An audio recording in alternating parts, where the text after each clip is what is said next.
Hello, happy people. My name is Dennis, and Africa is my business. So today I want to take you around the city of Nairobi. We are going to be doing a city walking tour. So join me as I take you through Nairobi City. So one of the things we advise if you're doing a Nairobi City walking tour is kindly get a guide. I know you don't have to get a guide.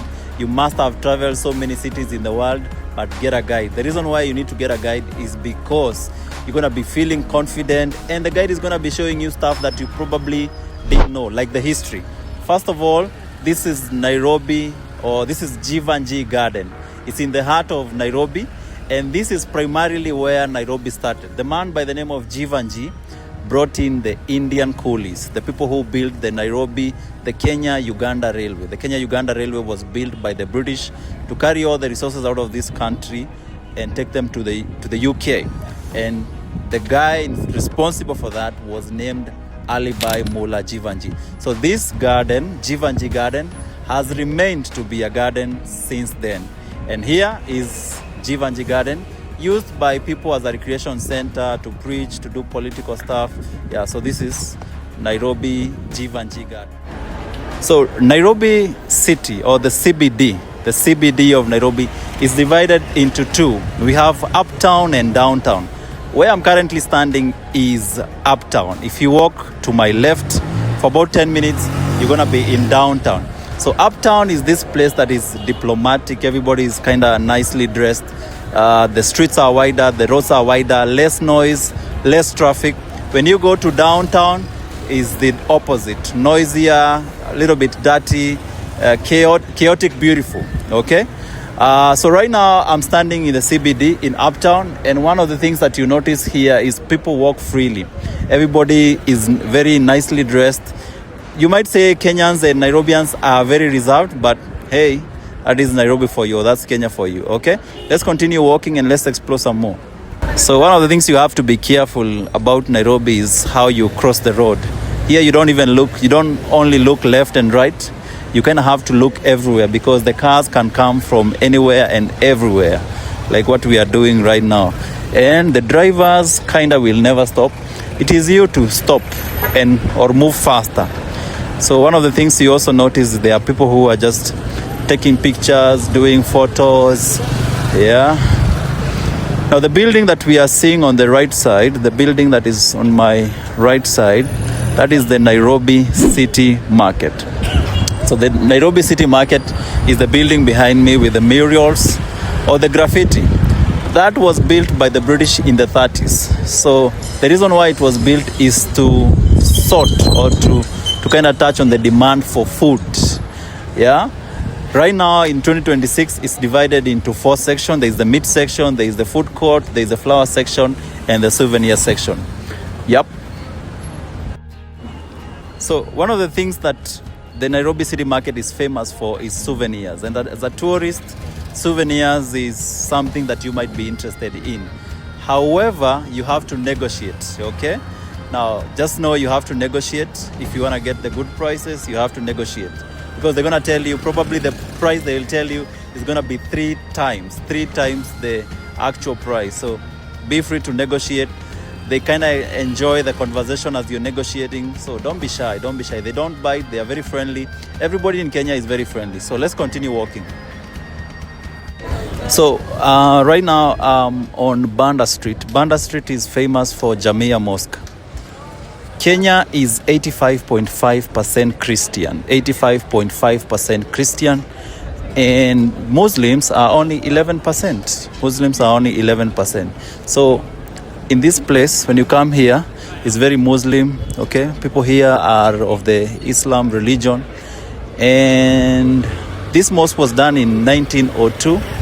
And you find that on a Friday, this place would be very busy with people coming from prayer and doing praying. During the holy month of Ramadan, this place is very busy. And an extra 1,000 people can actually pray from outside here. They sell so many Arabic influenced items here, including food, cashew nuts, herbal stuff, so many things here.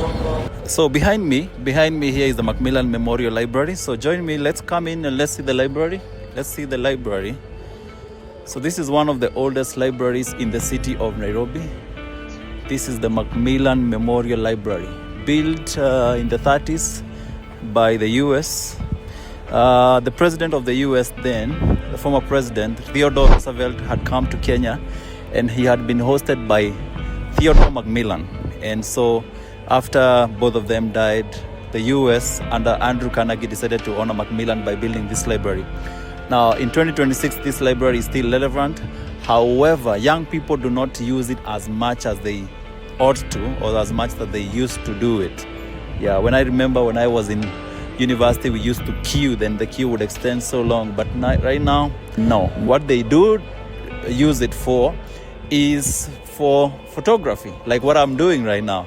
They come here. If you just graduated, this is the best place to have your photos done. The inside is very old, and yeah, but for now we are just gonna stop it as that. Now I can comfortably say that I'm in the middle of the city of Nairobi. So this road right here is called Kenyatta Avenue, and Kenyatta Avenue is the main street in the city of Nairobi. So the next thing I want to show you guys is there's an obelisk. There's an obelisk right there. An obelisk is a tradition from Egypt, okay? It's a tradition from Egypt to honor the gods of the dead people. It was put there to commemorate or honor everybody who died in the World War, because Kenyans were involved in the World War by the British.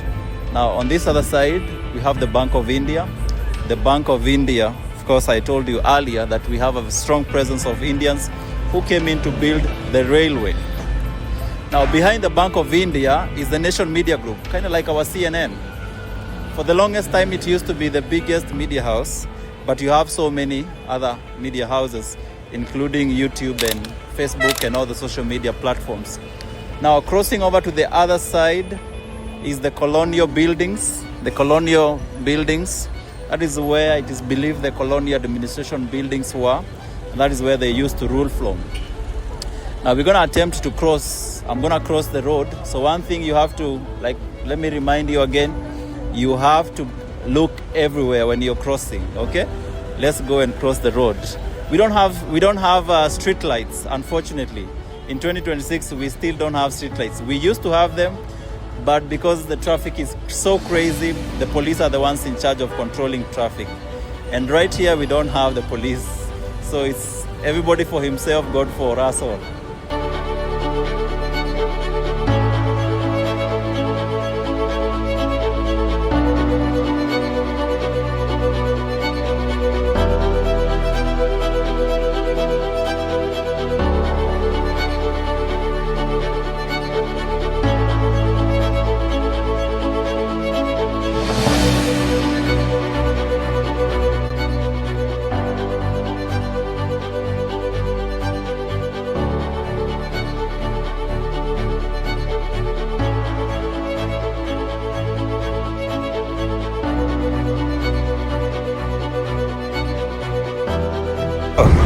Oops.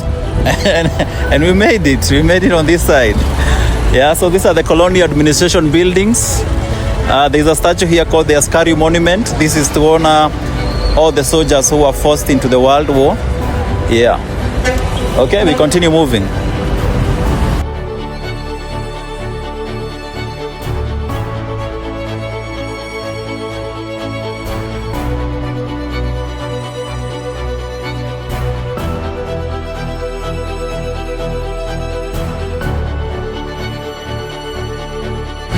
So it's about 4:14 p.m. right now. It's a busy Wednesday evening, and Kenyans right now are going home. They're going this side to get buses so that they can go home. Everybody kind of uses everybody kind of uses public transport to go home. So that is what is happening here. So most people are moving this side, going for the buses, which are actually, by the way, called matatus.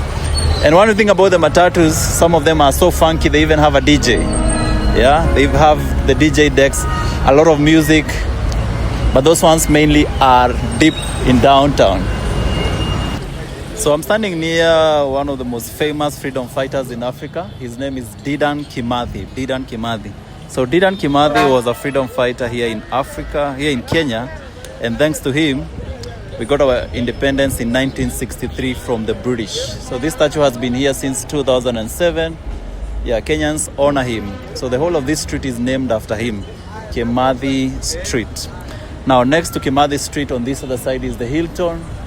The Hilton is, of course, by the Hilton Hotel. Yeah.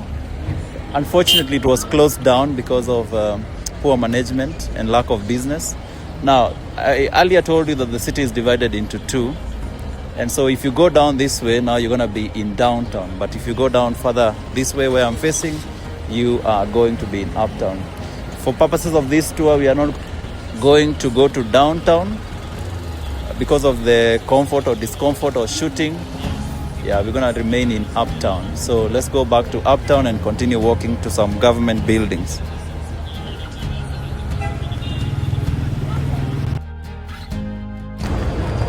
So right now I am actually facing the bus park. So most of these people who are coming this way, they are going to the bus park. The main bus park right there is called Kencom. So you'll hear Kenyans saying Kencom, and that is Kencom, where you have the buses. Kenyans go in and they use those buses to go home. Now, that right there, I don't know whether my cameraman can make you see that, but that is KICC. KICC stands for Kenyatta International Convention Center. It is one of the most iconic buildings in the city of Nairobi, and probably that is the building that you will see if you Googled Nairobi. So people pay, and you can actually pay to go to the helipad there. Yeah, you pay about $4 and you go to the helipad and you see the whole of the city of Nairobi.